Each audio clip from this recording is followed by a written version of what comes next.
Shalom, shalom, bien-aimés dans le Seigneur. Bonsoir et bonjour. Cela dépend de l'heure à laquelle vous allez suivre cette émission intitulée Fils de l'homme. Écoute la parole du Seigneur. Bien-aimés dans le Seigneur, je vais vous parler d'un thème très important aujourd'hui. Notre thème d'ailleurs, c'est une problématique dont nous devons trouver des solutions. Notre thème, c'est pourquoi ma souffrance est-elle continuelle? Bien-aimé, parfois tu te poses des questions. Pourquoi ma souffrance est-elle continuelle? Jérémie chapitre 15, verset 18. Je lis au nom du Seigneur Jésus-Christ, c'est là où je tire ces termes. Pourquoi ma souffrance est-elle continuelle? Il y a un point d'interrogation. C'est-à-dire, il y a une problématique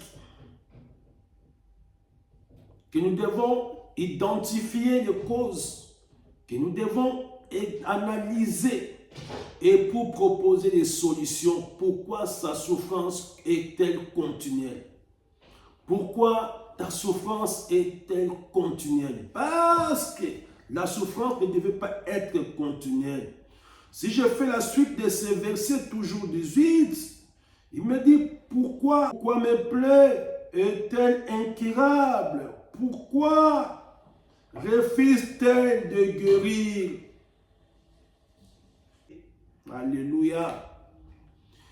Il se pose des questions. Parfois, tu te retrouves dans ces cas, bien-aimé, tu es en train de te poser des questions. Pourquoi ma souffrance est-elle continuelle? Bien-aimé, la souffrance, c'est quoi? La souffrance désigne un état prolongé de douleur physique ou morale. Une épreuve profonde affectant la personne ou affectant une personne. Cette épreuve profonde, c'est-à-dire que depuis que tu avais commencé cette maladie, depuis que tu avais commencé la douleur, depuis que tu avais commencé à traverser le désert, mais jusqu'à aujourd'hui, tu n'as pas encore sorti du désert. Depuis que tu as été combattu, jusqu'à aujourd'hui, le combat ne s'arrête pas. Bien aimé, bien sûr, le combat ne s'arrêtera pas parce que nous sommes sur cette terre. Mais la Bible déclare, dans le livre d'Ecclésiaste, que chaque chose a un temps sous le soleil. Vous me permettez de lire la Bible. Ecclésiaste chapitre 3, dans le verset 1er dit, il y a un moment pour tout et un temps pour toutes choses sous le ciel. Bien-aimé, mais le verset dont je parle de la souffrance, la Bible a dit, il y a un temps pour toutes choses. Si je lis dans le verset 4, bien-aimé, c'est là où tu dois te reposer. La Bible déclare, il y a un temps pour pleurer et un temps pour rire. Il y a un temps pour se lamenter, il y a un temps pour danser. Bien-aimé, il y a un temps pour pleurer. Ça dit de la souffrance. Il y a un temps pour pleurer, mais il y a aussi un temps pour rire. Et quand est-ce que tu vas rire? Quand est-ce que tu vas manifester ton sourire? Quand est-ce que tu deviendras joyeux ou joyeuse? Il y a un temps pour se lamenter de cette maladie. Il y a un temps pour se lamenter de votre souffrance. Mais la Bible déclare, il y a un temps aussi pour commencer à danser. C'est-à-dire tu commences à se réjouir. Tu commences à louer Dieu. Tu commences à pousser les cris de joie. Oh, le roi des rois, merci, tu m'as guéri. Merci, tu m'as sauvé. Merci, tu m'as donné la vie éternelle. Une maladie, une douleur qui t'affecte moralement, physiquement. Une période longue que tu es en train de traverser. Or, la Bible déclare ici, il y a un temps pour toutes choses. Mais quand est-ce que tu vas tourner la page de ta vie? Mais laisse-moi te dire, L'état de souffrance est manifesté souvent par les angoisses. Quand vous êtes dans les angoisses, dans la tristesse, vous verrez quelqu'un triste chaque fois, chaque année, il est toujours triste. Parce qu'il y a une souffrance prolongée. Il est toujours dans les angoisses parce qu'il n'a pas trouvé une solution à son problème. La perte même d'intérêt de vivre, la perte même d'intérêt de mariage, la perte même d'intérêt de travail. Tu commences à avoir le dégoût d'aller au travail parce qu'il y a toujours un combat qui ressuscite. Il y a un combat. Parce qu'il y a toujours un problème. Tu commences même à avoir le goût de vivre parce que cette maladie te trouble. Les caractéristiques encore, c'est les troubles du sommeil, bien-aimé. Quand tu constates que tu n'as pas sommeil chaque nuit, tu souffres moralement, ça dit qu'il y a ça ne va pas, bien-aimé. Ça dit qu'il y a quelque chose qui te dérange. Chaque chose a son temps. S'il y avait un temps pour pleurer, et jusqu'à aujourd'hui, tu continues à pleurer de ces problèmes. Jusqu'à aujourd'hui, tu continues à se lamenter. Tu as des angoisses, tu as des problèmes. Jusqu'à aujourd'hui, tu deviens soucieuse. Tu es devenu soucieux pour un certain problème. Jusqu'à aujourd'hui, tu n'as pas toujours trouvé la solution. Depuis que tu as perdu ton emploi, depuis que tu as perdu ton enfant, depuis que tu as perdu ton mariage, il y a un problème depuis que tu as perdu tes parents, depuis que tu as perdu beaucoup de choses dans ta vie, depuis que tu as subi une déception, tu as subi un choc dans ton cœur. Mais comme dit dans Jérémie, il dit, mes blessures, quand est-ce que cela guérit?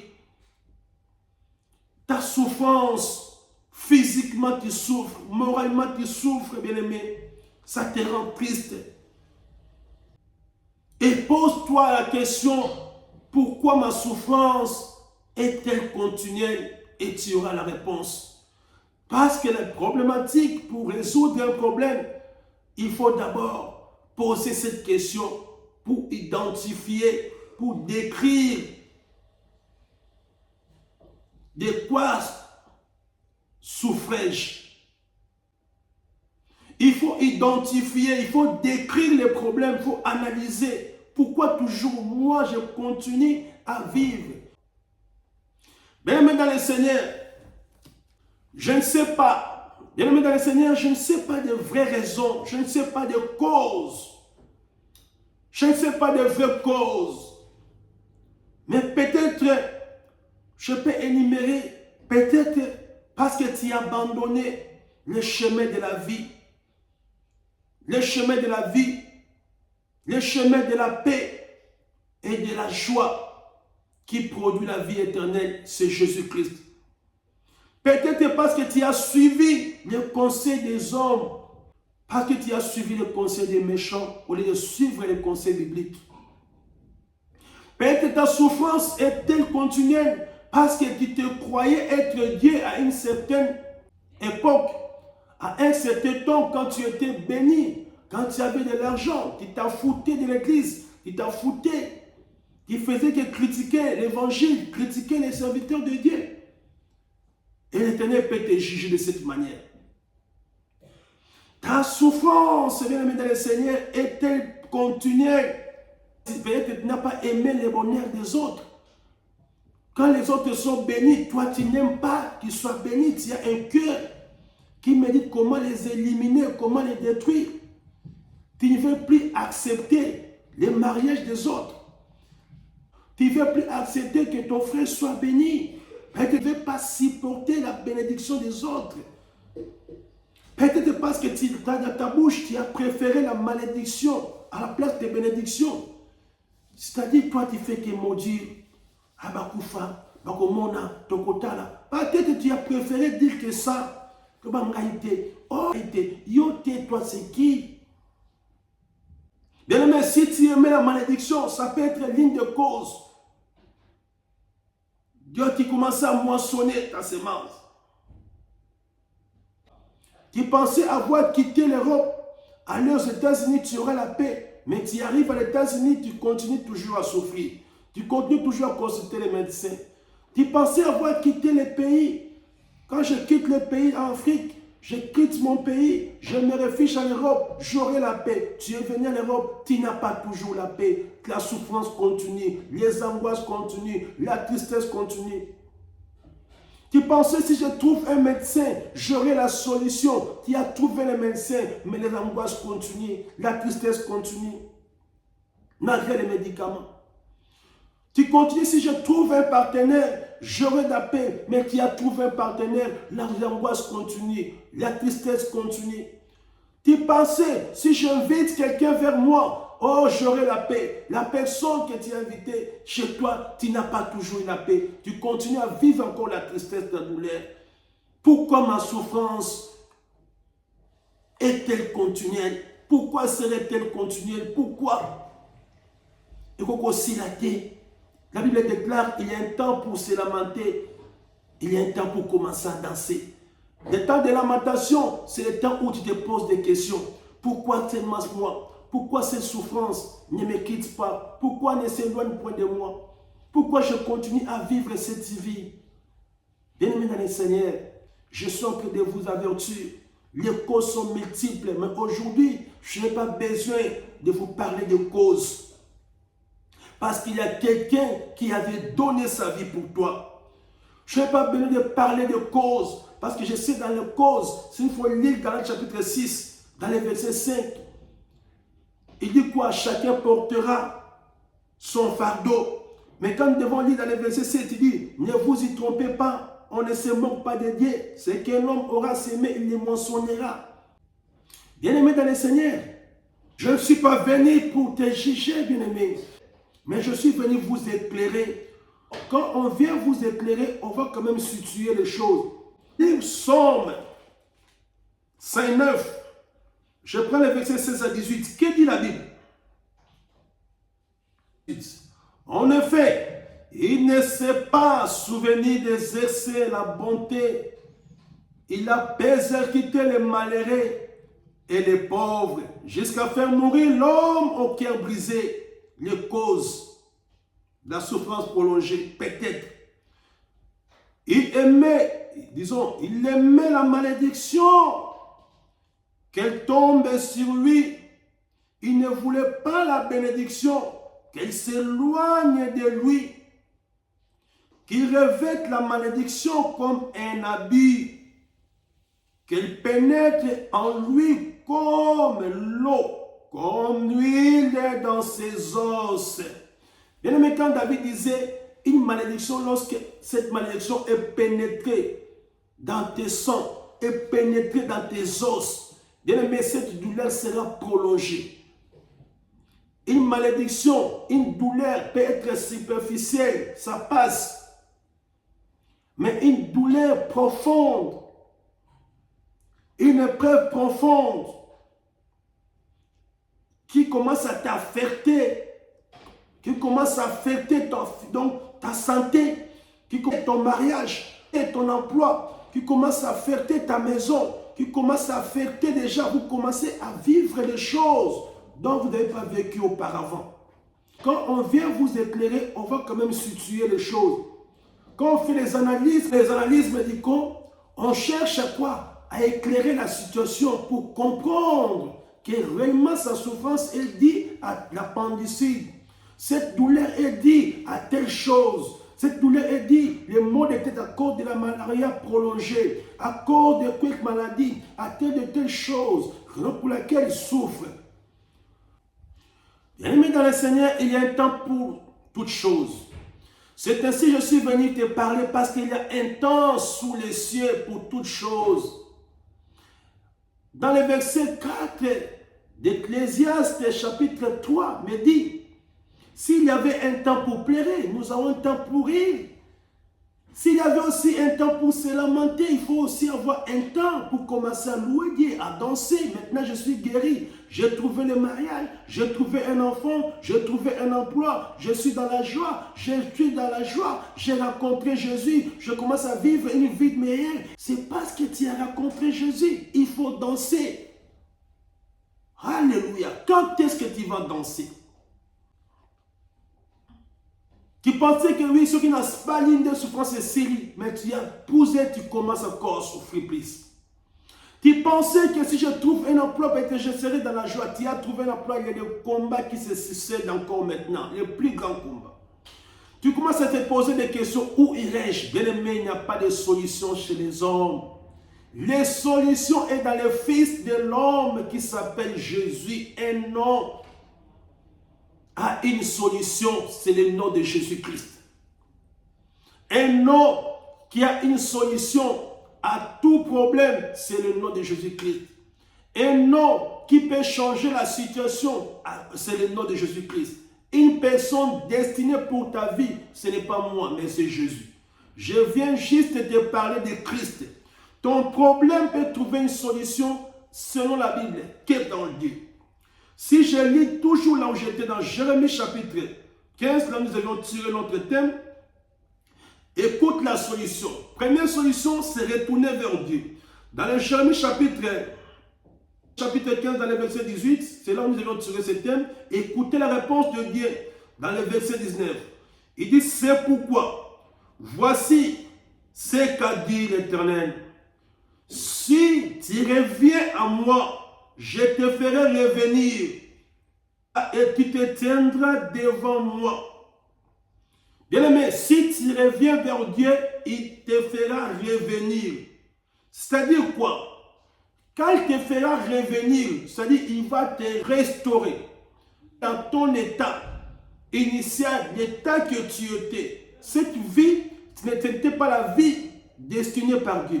Cette vie que tu es en train de parcourir n'est pas la volonté parfaite de Dieu. Mais juste le Seigneur te dit parce que tu l'avais abandonné. C'est l'une des causes que je vais citer. Regarde tes faiblesses. Regarde comment tu marches. Et revenez à Dieu pour que cette souffrance ne soit pas continuelle. La première solution, revenez à Dieu. Je sais que tu connais Dieu. C'est pour Dieu a dit, revenez. Ça veut dire, Dieu te dit, viens. Il a dit, venez à moi, vous tous qui êtes chargés, fatigués, je vous donnerai du repos. Ça dit, il veut prendre ta souffrance, ta charge, pour te décharger de ton fardeau.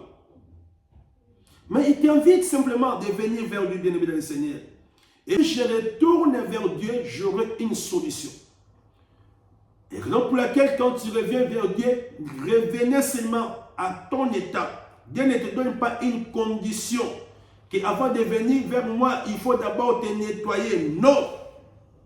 Même si tu avais commis le péché, le Seigneur ne te le dit pas ça. Alléluia. Bien-aimé dans le Seigneur. Bien-aimé, je lis Jean chapitre 1, verset 9.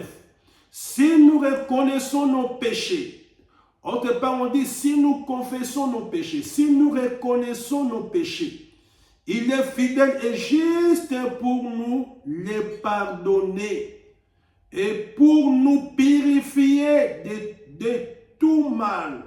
Et si nous disons que nous n'avons pas péché, nous faisons de Dieu un menteur et sa parole n'est pas en nous.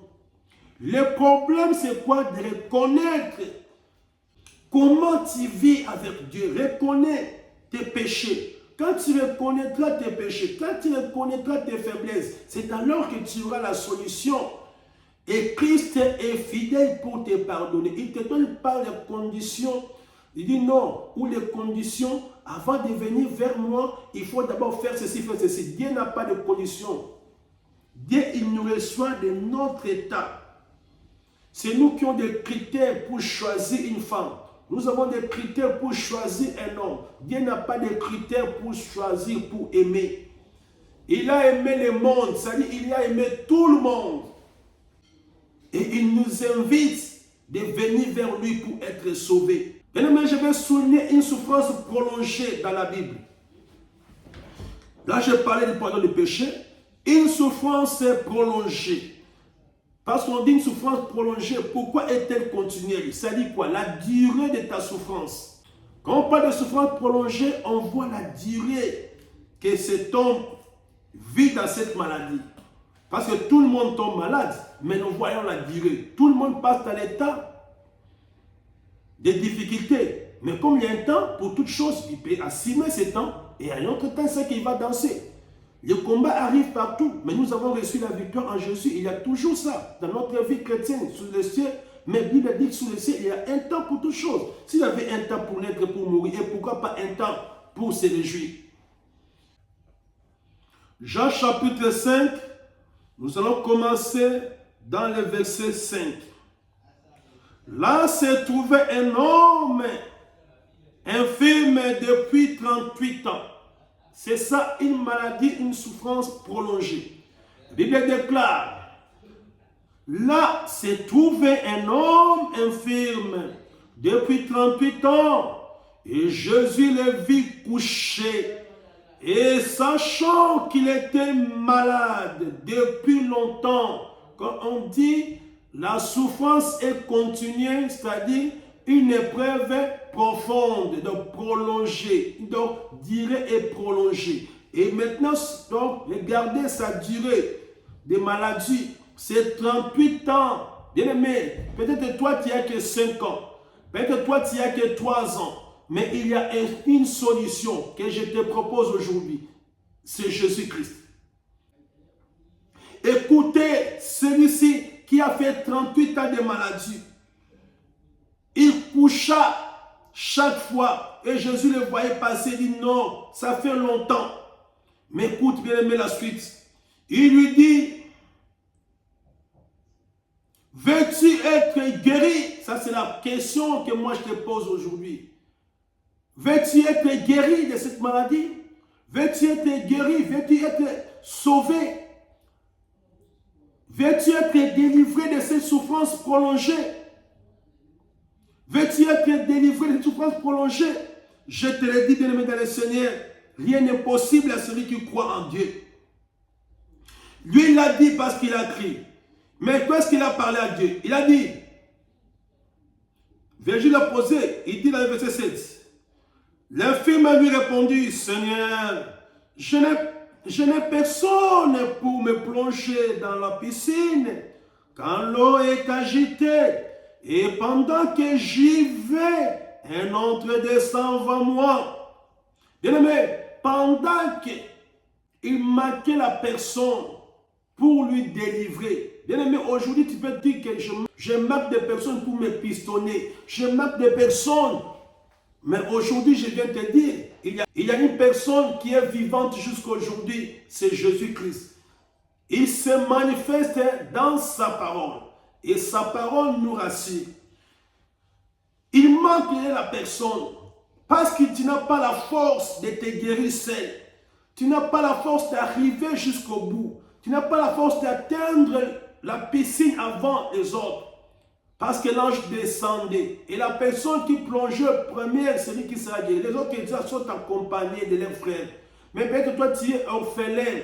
Peut-être que tu te trouves dans une situation, tu te trouves que tu es seul. Tout le monde sont contre toi. Mais je te dis, il y a quelqu'un, lorsqu'il vient, il va écraser, il va dominer, il va changer ta situation. Même si tu te trouves dans ta famille, tu te crois être seul, abandonné, tu manques une personne qui peut te secourir pour que cette souffrance prolongée puisse prendre fin. Tu manques une personne qui dit, mais cette maladie, cette douleur de l'estomac, de gastrite, cette douleur que j'ai fait opérer, mais jusqu'à aujourd'hui, ça continue. Et le mariage donc, ça continue toujours à me faire souffrir. Je continue toujours à dépenser pour mon fils à l'hôpital. Je continue toujours à souffrir dans la famille. Je suis toujours dans les angoisses. Je n'ai jamais trouvé la paix. Mais je t'exhorte aujourd'hui, bien-aimé. Je t'en supplie que cette personne, il a fait 38 ans. Et toi, de cette maladie, toi, de ton problème, qui t'amène à la souffrance prolongée. Si c'est déjà prolongé parce que ça a dépassé une année, 2 ans. Oui, ça devient répétitif. Une situation répétitive, une maladie répétitive. Et maintenant, quand tu regardes en soi-même, tu dis non, je n'ai pas la force, je n'ai personne tout autour de moi qui peut m'aider. Je n'ai personne qui peut me soutenir. Peut-être que tu dis, je n'ai personne qui peut me donner un coup de pouce pour avancer. Parce que tes regards sont fixés vers les gens.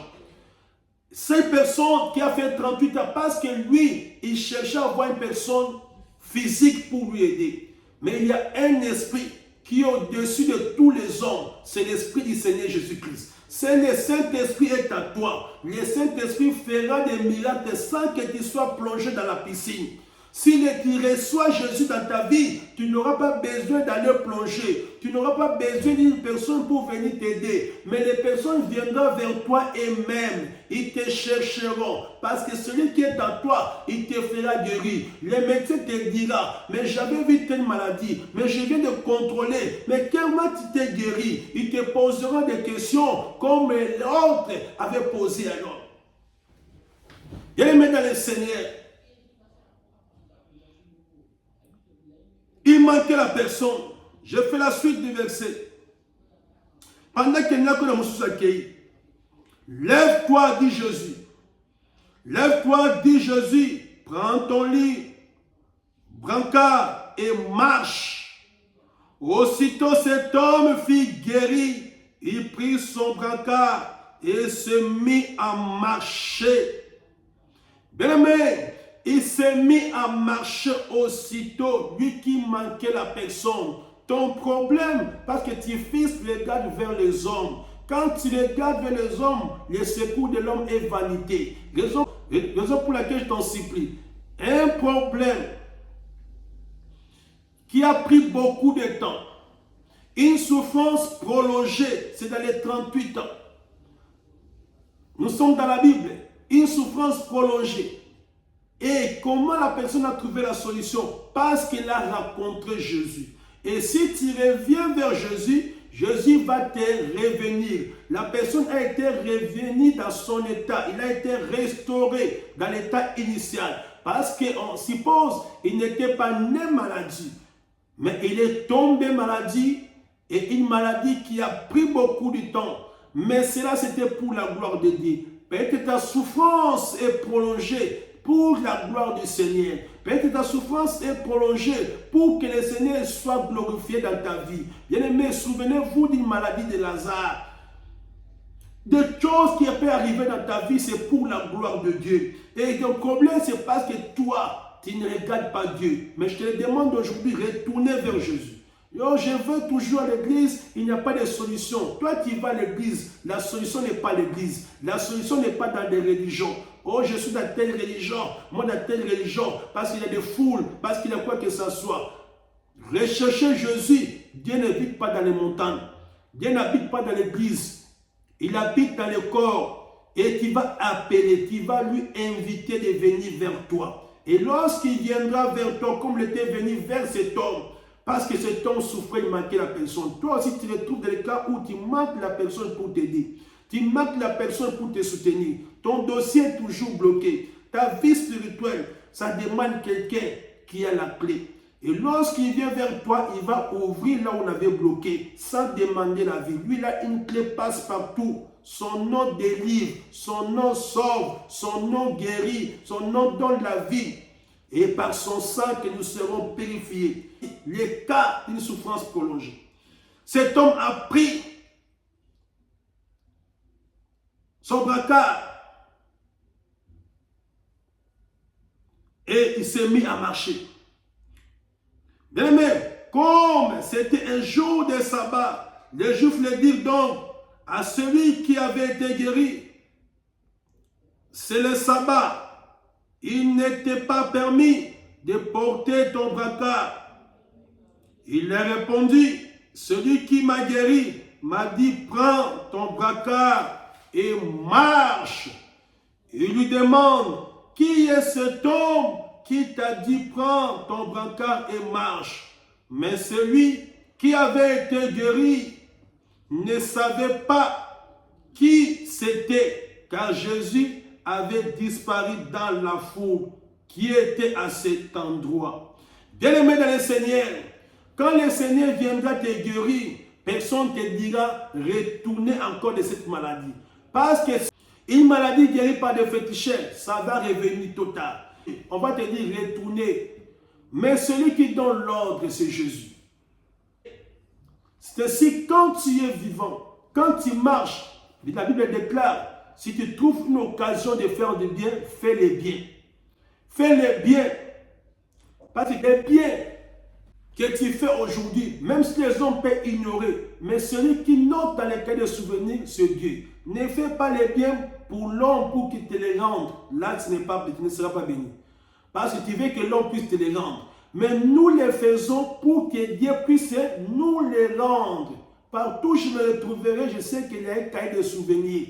Est-ce que ton nom se trouve aussi dans les cahiers de souvenirs?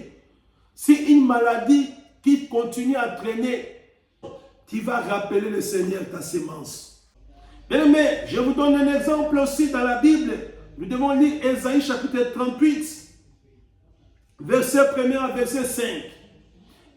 Je lis cela au nom du Seigneur Jésus-Christ, l'histoire du roi Ézéchias. Bien-aimé, écoute celui qui fait les biens. Je lis dans le verset 1er. À cette époque-là, Ézéchias fut atteint d'une maladie mortelle. Donc, une souffrance prolongée, ça mène à la mort, parce que ça traîne. Si une maladie ne te quitte pas pendant 10 ans, ça traîne quoi? La mort. Et celui qui a une solution pour cette maladie, c'est Dieu. Donc, pour laquelle la personne qui avait fait 38 ans d'une maladie, il manquait, la personne devait lui délivrer, mais lorsqu'il a rencontré Jésus, il a été délivré. De la même manière, à cette époque-là, Ézéchias, il était malade. Une maladie, la Bible déclare mortelle. Mais il n'était pas encore mort. Et le prophète Ésaïe, fils d'Amon, vint le retrouver, bien-aimé. Au croyant qu'il est venu lui consoler, prier pour lui. Mais lorsqu'il est entré, il lui annonça, voici ce que dit l'Éternel, donne tes ordres à ta famille, car tu vas mourir, tu ne vivras plus. Bien-aimé, tu reçois un serviteur de Dieu. Si aujourd'hui c'était toi, qu'on te le dit, ce n'est pas une prophétie, mais un serviteur qui craint Dieu, il vient te donner ces messages. Mais or, lui, espérer dans la présence de ce peuple de Dieu, il peut avoir une réponse. Je te le dis aujourd'hui, une prophétie peut être adressée, mais ne te désespère pas. Pourquoi? Parce que tu sais, en homme et conscience, en soi-même, tu te reproches de rien. Tu sais que je marchais avec Dieu. Je vais retourner vers Dieu pour lui demander pourquoi tu me laisses. Seigneur Jésus-Christ à la croix, il a retourné vers le Père. Tu dis, Eli, Eli, lama sabatan, qui signifie mon Dieu, mon Père, pourquoi m'as-tu abandonné? Toi, tu vas retourner dans la souffrance. Tu retournes vers qui? Dans la souffrance, dans ta souffrance qui est prolongée, tu retournes vers qui? Le Seigneur nous a montré un exemple. Il n'a pas retourné vers le monde, mais il a retourné vers celui qui l'avait envoyé. Aujourd'hui, il faut retourner vers celui qui t'a envoyé, que je te l'ai dit. Il est prêt à tout. Il faut crier vers lui que sa volonté soit faite. Ne dis pas seulement oui et amen si tu n'as pas retourné vers Dieu. Ézéchias a écouté le roi, disons les prophètes, un grand prophète comme Ésaïe. Mais lui, qu'est-ce qu'il a fait? Lorsqu'Ésaïe est parti, la Bible déclare, Ézéchias dans le verset 2, Ézéchias tourna le visage contre les murs et fit cette prière à l'Éternel. L'Éternel, souviens-toi que je marchais devant toi dans la vérité, avec un cœur intègre, que je fais ce qui est bien à tes yeux, puis il plaira abondamment. Il y a un temps pour pleurer, il y a un temps pour danser. Bien-aimé, mais si et seulement si tu retournes vers celui dont je t'ai dit aujourd'hui, ne retourner vers Dieu, ce n'est pas parce que tu es parti à l'église, parce que tu as médité la Bible. Mais quand tu te reviens en soi, il est écrit, vous me chercherez, vous me trouverez, si vous me cherchez de tout votre cœur. Ézéchias a dit à Seigneur de se souvenir de lui comment. Il dit il était intègre. Est-ce que tu regardes maintenant? Tu es intègre à la parole. Même si l'intégrité est difficile, il faut chercher à s'intégrer dans la parole de Dieu. Les gens préfèrent s'intégrer dans le système européen, s'intégrer dans le système de leur pays, s'intégrer dans le système de leur coutume, s'intégrer pour avoir de l'argent et pour la vie. Ce n'est pas cette intégration qui te donnera la vie. Si tu t'intègres dans la volonté de Dieu, dans sa parole, c'est là où tu auras la guérison. C'est là où tu auras une solution dans ton problème. Parce que tu t'intègres dans la parole. Il faut chercher à s'intégrer. Nous ne sommes pas parfaits, mais il faut chercher à s'intégrer. Et si vous reconnaissez les péchés, le Seigneur va te pardonner.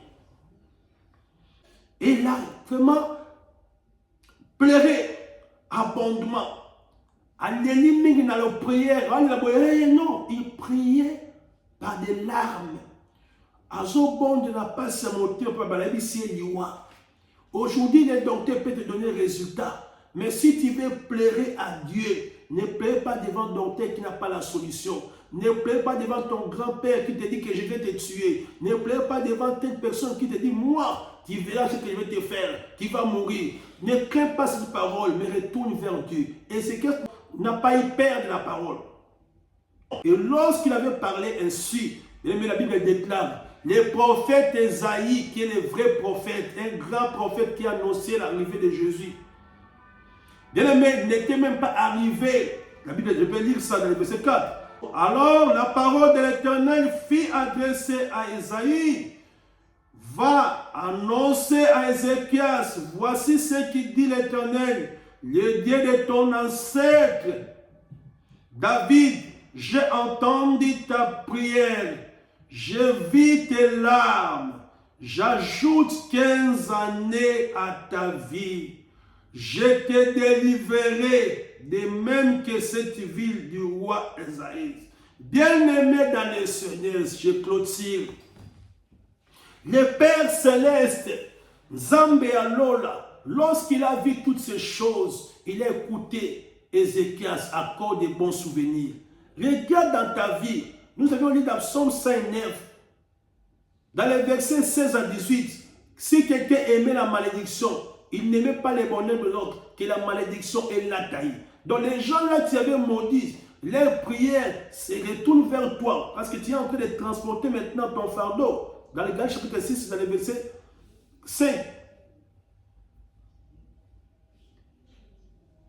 Et maintenant, qu'est-ce qu'il faut? Il faut éviter. Il faut éviter ces choses. Je t'exhorte de pratiquer les biens. Au moment de souffrance, au moment de maladie, même si tu manques personne, le Seigneur viendra vers toi. Quand tu retournes vers Dieu, rappelle le Seigneur tes souvenirs. Rappelle le Seigneur de ta prière tes souvenirs. Pleurez dans ta prière. Il y a un temps pour pleurer, pleurer. Mais tu vas te réveiller en dansant. Lorsque Ézéchias pleurait, mais il avait reçu un autre message, qu'il avait réjoui le cœur, qu'il avait quitté dans la tristesse, qu'il avait guéri de cette maladie, qu'il l'a mené à la mort. Aujourd'hui, ton problème, ça peut te conduire à la mort. Mais je te le dis aujourd'hui, moi, aime le serviteur pasteur Valérie, je te parle, que le Seigneur qui m'a guéri, qui te guérira. Le Seigneur qui m'a délivré, te délivrera. Si et seulement si tu te donnes, si tu es seulement si tu t'approches, tu retournes vers Dieu. Là, c'était la première partie de notre émission. Fils de l'homme, écoute la parole du Seigneur dans notre thème intitulé « Pourquoi ma souffrance est-elle continuelle ?» Première partie, la Bible nous invite une maladie prolongée. Et nous allons parler de la deuxième partie, troisième partie sur le Saint-Esprit. Merci, peuple de Dieu, toi qui me suivais. Et sois béni parce que le Seigneur est merveilleux. Il ne nous a pas abandonnés. Il nous a appelés pour de bonnes choses. Et je sais que tu vas aussi partager pour sauver ceux qui souffrent et qui soient sauvés par Jésus-Christ. On se verra dans notre prochain numéro. Que le Seigneur vous bénisse. Je vous dis bye. Merci, je vous aime bien.